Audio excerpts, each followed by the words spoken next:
Assalamu alaikum wa rahmatullahi wa barakatuh. Alhamdulillah. Wassalatu wassalam ala Rasulillah. Alhamdulillah, it's good to be back here with everybody for our Friday evening Halaqa, virtually as well as in person, inshallah, at the Islamic Center.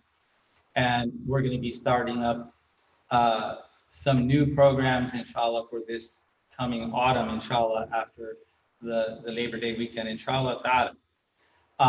If you look up here in the right-hand corner, my right, your left, whatever it is, you see our email address. So I really need people's input and suggestion and questions. And so on our Wednesday night program, we're going to be studying the hadith, and we're going to be learning about the hadith in general, and talking about particular hadiths of interest to people in the community.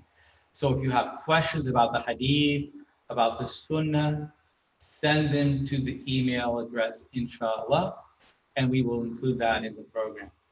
And on Friday night, I want to do different topics of interest to people in the community.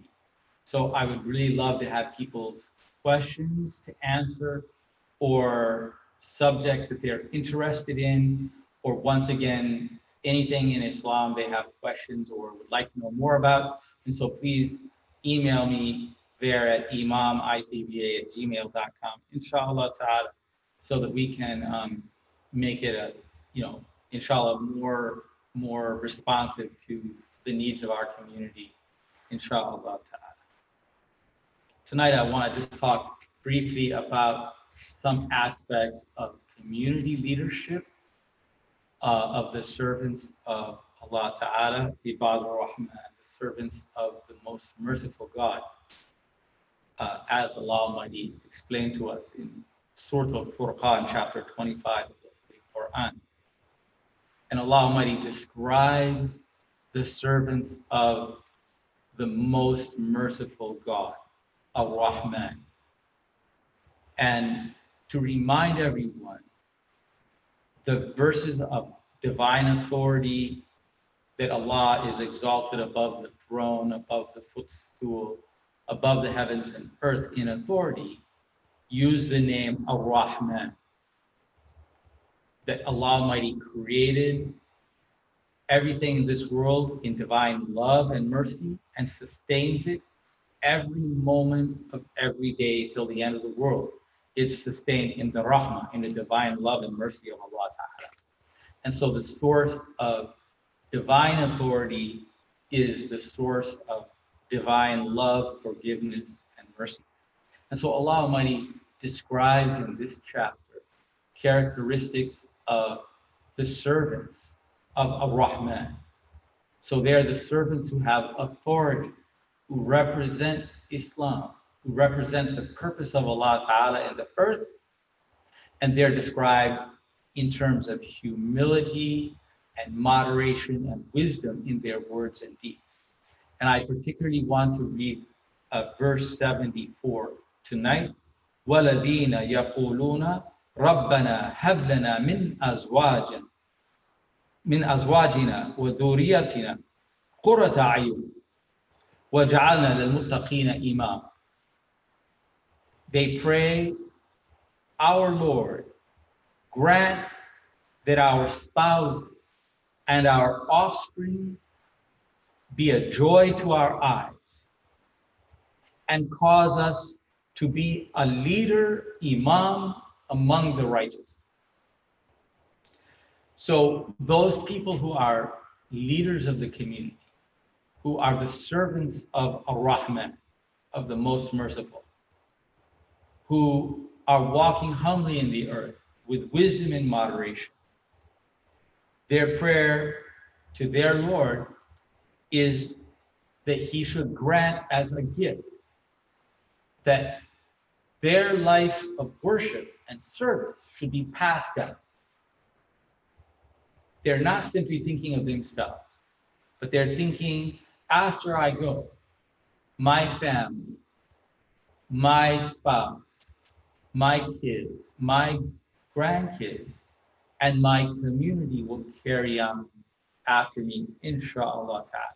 So they're always working to be a good example for others because they don't want it for a selfish reason for themselves alone, but they want that the world should be enhanced by their knowledge and practice, and that it should be carried on after them, inshallah ta'ala. And particularly the words of leadership, وَجَعَلْنَا وَجَعَلْنَا لِلْمُتَّقِينَ imam, and make us, O Allah, plural, all of us, that is, these servants of Ar-Rahman, the servants of the Merciful, lil-muttaqina, the people of taqwa, imam, a leader, an example, uswa or qudwa, a good role model, inshallah ta'ala. And so the muttaqin, the people of taqwa, are those people who, after they learn of the will of Allah revealed in the Quran, taught by the Prophet, peace and blessing be upon him, in words and examples, they fear that they should disobey Allah Ta'ala and be a cause that Allah's judgment and wrath would come upon them in the earth. And therefore, they take care to follow carefully the teachings of Islam, the teachings of Allah and the Prophet Muhammad sallallahu alaihi wasallam. And so that's taqwa, protecting yourself and sheltering from every harm and every difficulty through the obedience to Allah Ta'ala, to the Prophet Muhammad, peace and blessing be upon him. So it says, we make us, O Allah, make us for the sake of the righteous people in the earth, the people of taqwa, imam, an imam, a leader. Imam from the word ummah, the source, the mother, and so the Muslim nation, the mother of all of us, the Muslim community throughout the world comes from this word, and imam, the leader, the example, comes from this word. And so their prayer is that they could be leaders for the ummah. But the interesting thing here is it doesn't say leaders, does it? It doesn't say, وَجَعَلَنَا لِلْمُتَّقِينَ أَئِمَّةً. Oh Allah, make us imams, plural, for the righteous. But it says, make us, plural, an imam, a good example or a leader for the righteous. And this shows that we're expected, in order to provide leadership for the community, to be as one, to be united, not to be divided and separated. If we're going to be proud, oh, I'm better than other people, I'm more righteous, I'm more learned than other people, more pious, I'm going to be their leader and they should follow me. Then because of that arrogance, everything that you work for with difficulty could be lost. But instead, Allah Almighty wants us to be united together. And so real leadership is a collective leadership. That is, we represent our community. We're part of our community. We're in brotherhood and sisterhood. We are communing with our community. We're part of the chain. And we see ourselves as part of the chain, going back to the previous prophets and messengers, peace be upon them, their righteous followers and disciples, to the Prophet Muhammad, peace and blessing be upon him, his companions, the Sahaba, and the Imams and righteous after them for generation after generation.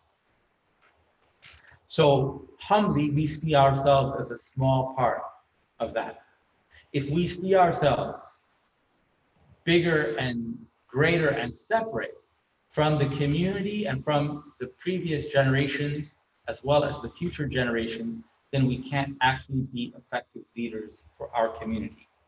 So once again, these servants of Allah, Ibadur Rahman, the servants of the most merciful and loving, they want to see continuity after them. Every one of us on the Day of Judgment, we will be alone before Allah Ta'ala. We will answer for our own choices, our own words and deeds. But each one of us will be resurrected in company with those whom we love. And so on the Day of Judgment, we want to be among the community of the Prophet Muhammad, peace and blessing be upon him, his companions and his followers. And we want that to continue after us. We want to see our loved ones. We want to see our descendants, family and community with us. So when we feel that we are part of a chain and we really respect and venerate the contributions of the past, and then we strive to work to move things forward in our time, in our place. And then we hope that the future will be bright and effective, inshallah. Then that is an actual true leadership, to see ourselves as part of one whole rather than see ourselves as selfish individuals, no matter how great we may be. So if my message, my behavior, words and deeds, as much as I can, exemplify the model that came before, then I am passing on to the future a model that can also work, that they would be in union with the Muslim Ummah of all times and places. That doesn't mean that we slavishly follow words and deeds of the past without ijtihad, without using reason, and without applying our rational tools to our Islamic texts and our past examples, in order to keep Islam relevant in every time and every place. In each era, Allah Almighty has promised that He will send people to renew Islam. And renewal means going back to the sources, re-examining, and applying so that we can in each time achieve the purposes of the divine revelation, of the rahmah, the divine love and mercy for humanity in our particular circumstances of our time and our place. So real leadership sees that we are part of a whole. Not I am the leader, people should follow me, but I am part of the Islamic heritage of leadership, and I will play my role to the best I can, whether it's great or small, whether I'm perfect in playing that role. I'm going to do my best, inshallah, to serve my community. After the time of the Prophet Muhammad, peace and blessing be upon him, the Muslim Ummah was blessed with great leaders. Most Muslims, the vast majority of Muslims, recognize after the Prophet, peace and blessing be upon him, the four righteous successors or khalifas, caliphs, so-called. Abu Bakr, Umar, Uthman, and Ali. And all four of them had ijma or consensus. That is, the entire community accepted their leadership in their lifetime and gave them bay'ah, an oath of allegiance, and supported it. From the time of Abu Bakr and Omar and those after them, Uthman and Ali, having the support of the whole Ummah did not mean that they behaved in a dictatorial fashion. But in fact, as Abu Bakr said, if I'm right, follow me. If I make a mistake, correct me. In every matter, he and the other khalifas after him sought consultation and shura with the Muslim community. And they sought advice and they took advice. As the Prophet himself, peace be upon him, sought the advice of his companions to make decisions and then follow their decisions. He followed the decision of the majority, although he could say, I am the prophet of God. You have to obey me. Instead, he would take the counsel of his companions, unless there was a divine revelation contrary to the opinion of, of his Muslim companions. Probably a lot of people noticed in this month of Muharram, there was, of course, mention of the assassination of Imam al-Hussein, the righteous grandson of the Prophet Muhammad, peace and blessing be upon him. And he was assassinated, and all Muslims, Sunni and Shiite alike agree that he was a righteous Imam and leader of the Muslim Ummah, and he was unjustly killed for the sake of Allah Ta'ala, and that was a great tragedy that befell all of us.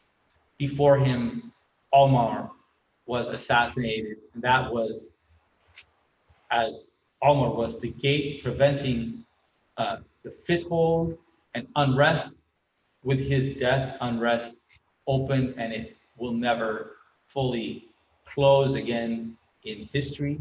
And after him, Uthman and Ali also were unjustly assassinated and killed.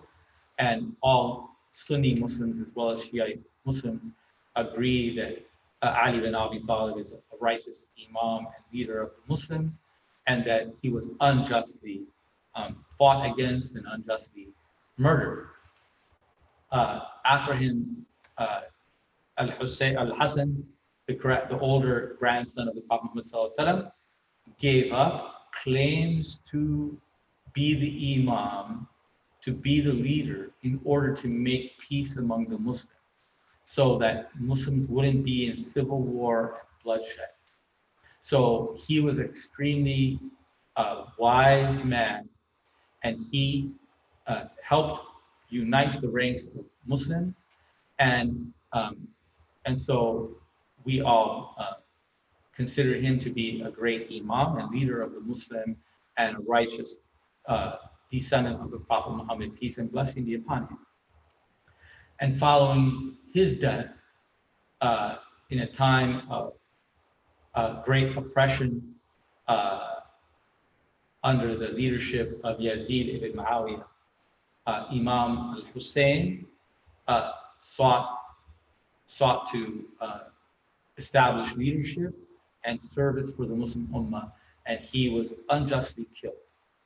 And I've heard people, ignorant people, claim that Sunni Muslims support Yazid and they do not support Imam Hussein, and that is not true. All Muslims must condemn the murder of al-Hussein, may Allah be pleased with him, and of course that was a terrible catastrophe. And after him, other righteous Muslims were also killed by dictators and oppressors. And Abdullah bin Zubair is one of them who was killed at the Kaaba in Mecca. And that, of course, Muslim leadership descended into monarchy and dictatorship. But throughout all of the generations, there have been righteous Muslim leaders who had no power, who didn't have necessarily governmental power or military power, but they were leaders of knowledge and piety, a good example among the Muslims. One of the great leaders of knowledge in Islamic history was Abdullah ibn Umar. So Umar ibn Khattab radiallahu anhu was the second Khalifa, the second Caliph, and his son Abdullah, in the time of unrest and among the Muslim Ummah, what people came to him and offered him that they will make bay'ah and they will follow him if he will declare himself to be the Imam or Khalifa, and that they will defend him and fight for him to establish rule.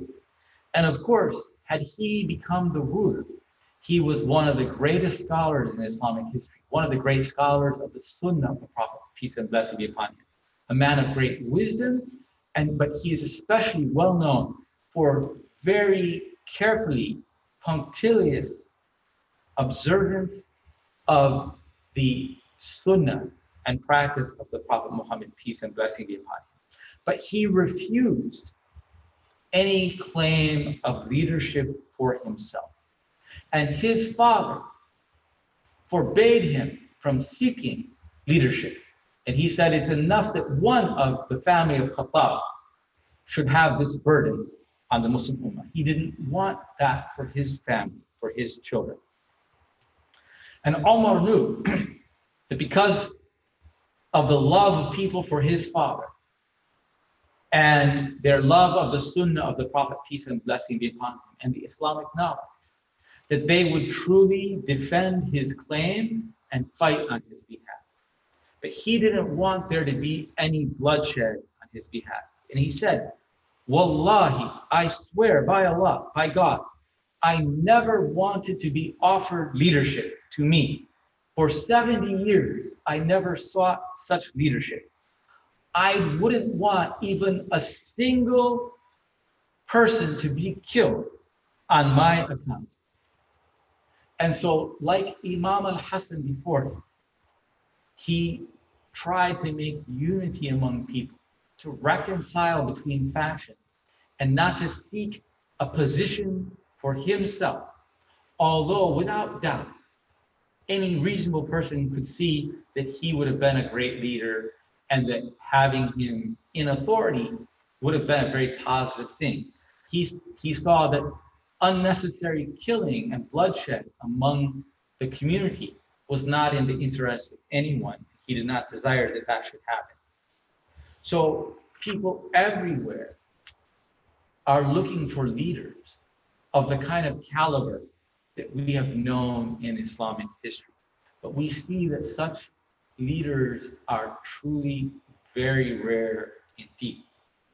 To be leaders of taqwa, we have to have a community of taqwa, a righteous community that is based on, as we would say, the fear of God. That means humility. I'm not so bold as to think that because I'm a believer, that I can go around sinning wantonly, not repenting and not changing my behavior, and that I will avoid punishment for my sins or consequences for my evil choices.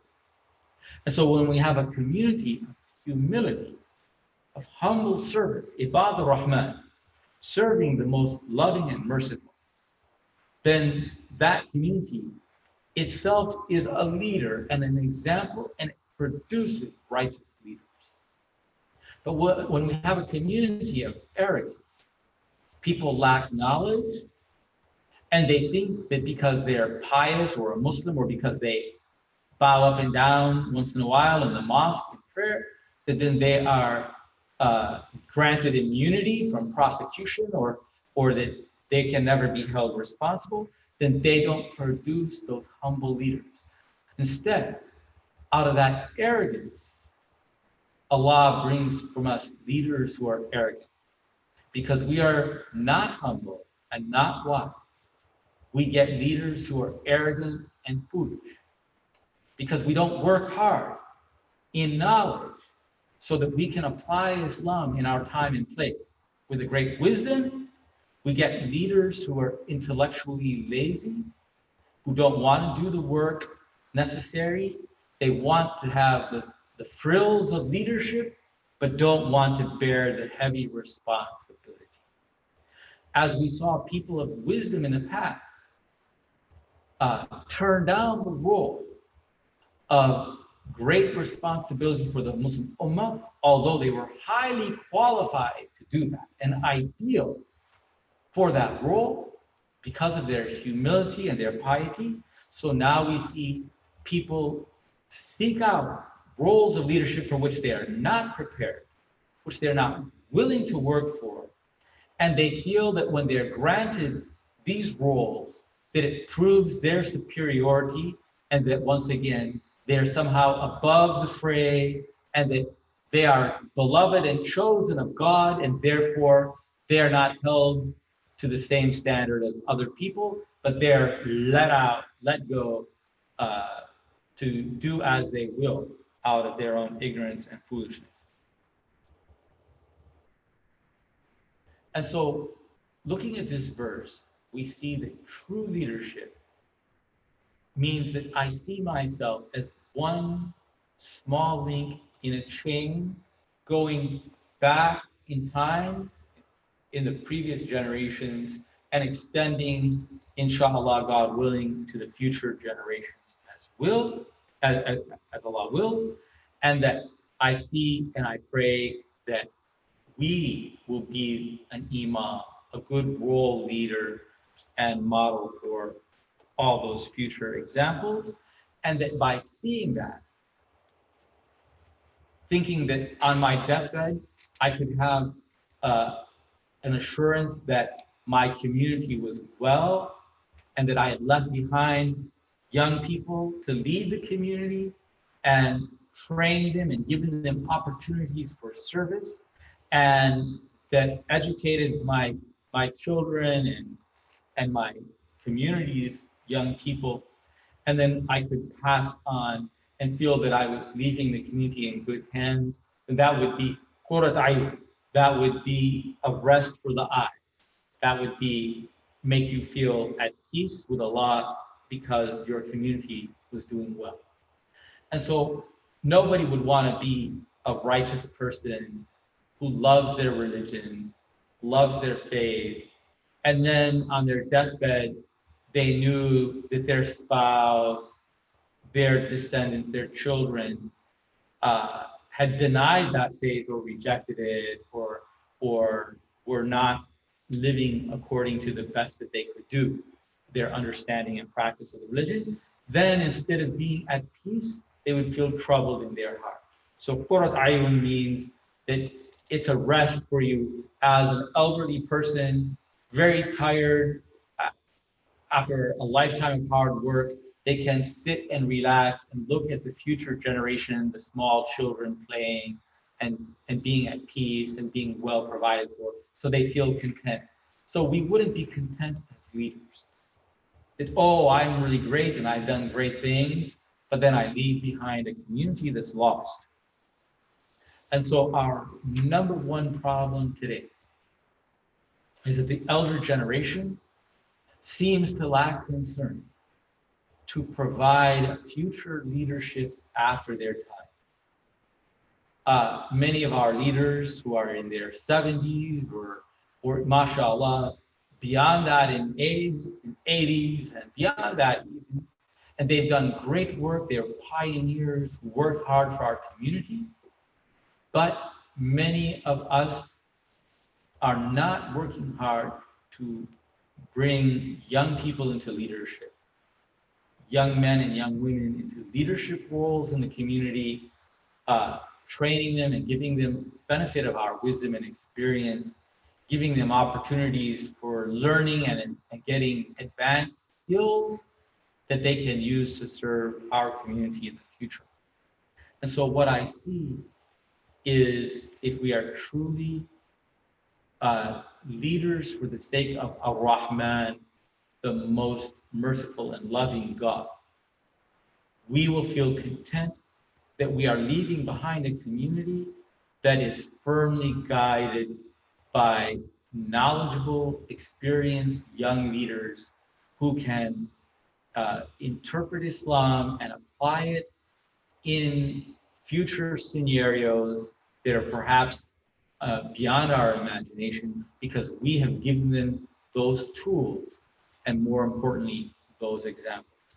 Finally, the Prophet, peace and blessing be upon him, informed us, when we do die, all of our actions cease. We can no longer do worship and service of God and receive divine reward and favor and forgiveness and mercy because of those good deeds. Except illa min talaq, except for three things: the righteous child or descendant who is praying for that person who is deceased. That is, you have passed on to your duriyatina, to our next generations, the faith, and so they are faithful and they are praying on behalf of their grandmothers and grandfathers, their good examples of the past. And so Allah accepts their dua and their prayer on behalf of those who were good examples for them in the previous generation. And ilm yuntafa' bih, and knowledge which people have benefited beyond their time. That is, we educate and train our future generation, and therefore, whatever they do in Islamic leadership and knowledge and practice in the future, because of our good example and our efforts to educate them and direct them, then we will also receive reward in the future while our bodies are molding in the grave, while we're awaiting Judgment Day. Our good deeds are multiplying, inshallah. So it's truly qurat ayun. It is truly a rest for our eyes, a peace in our hearts, that we have educated a future generation. And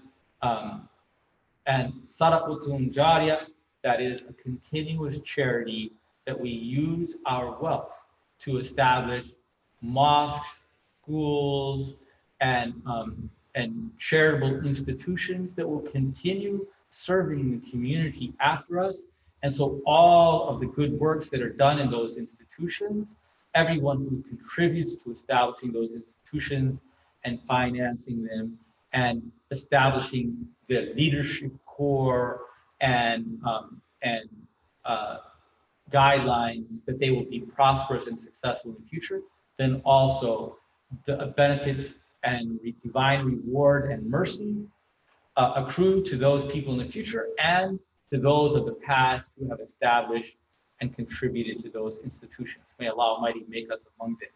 So those three things are all relevant to this verse of the Holy Quran, that we are conscious of the future generation, their education and faith, and then we will be rewarded for their faith and their faithful prayer for the previous generation, us, that we will establish a community and institutions after us, and then the good of those communities will continue to accrue to our benefit, even though we are no longer able to do anything ourselves. And we use our wealth to establish Islamic institutions, as well as our knowledge and efforts to establish those institutions and to grant them continuity so that they continue after us successfully, and that reward all goes to us. And so how can you have this rest, and how is it a great love, divine love and mercy, that although I am long dead, the good keeps multiplying, as if even if I could pray all day, all night, give all my wealth away in charity, fast every day, continuously, I could never do the same, as if Allah is multiplying the reward of the future generations, the future community, and granting that to me for what I've done, or what all of us have done for as leaders of the future generation, establishing our Muslim community on a sound basis and our future generation on a sound basis. So the multiplication of reward of being a good and righteous, humble leader, Ibadur Rahman, the servants of the most loving God, isn't rather than your single reward that you could earn for every deed, it's multiplied hundreds or thousands or millions of times, and it goes on forever and ever, as long as these the Muslim community exists into the future, inshallah ta'ala. May Allah continue to bless all of us in our community and family, and bless us with great leadership, and our young people will be there to be future leaders on behalf of the Muslim Ummah. Barakallahu feekum. Wassalamu alaikum.